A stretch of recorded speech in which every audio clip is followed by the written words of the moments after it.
propagation of sound and medium. Sound travels through some material medium like solid, liquid, or gas and reaches us. But have you ever wondered, what if such medium does not exist between the source of sound and our ears? Sound generation and propagation needs medium like air.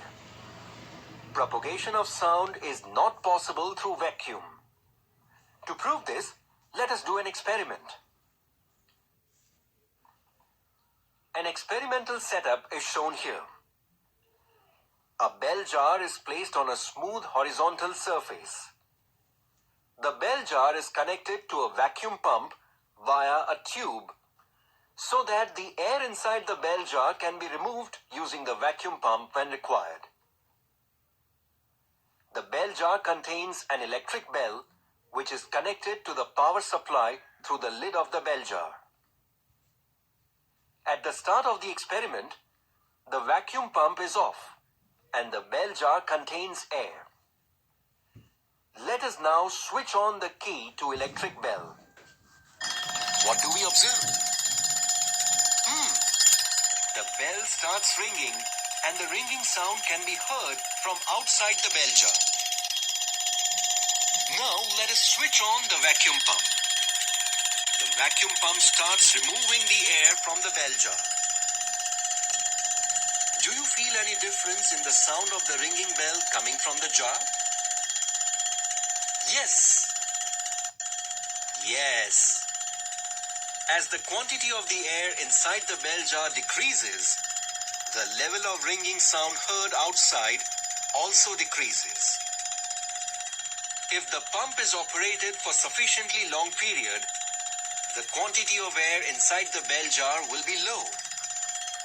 At this point, the level of ringing sound will also be very low. This experiment demonstrates that sound generation and propagation needs a medium. Now can you tell, if the air inside the bell jar is totally removed, will we be able to hear the sound of ringing bell? You are right. As the air will be completely removed from the jar, there would not be any medium for the sound to propagate. Thus, the sound of the ringing bell cannot be heard outside the bell jar. Always remember, two astronauts on the moon talking to each other directly will be unable to listen to each other even if they are very close to each other. The moon does not have atmosphere. Since there is no medium which is necessary for generation and propagation of sound between the astronauts, direct sound propagation between them is not possible. Therefore, the astronauts use some technology like the one used in our cell phones to communicate with each other. The waves used in cell phone do not need any medium for propagation.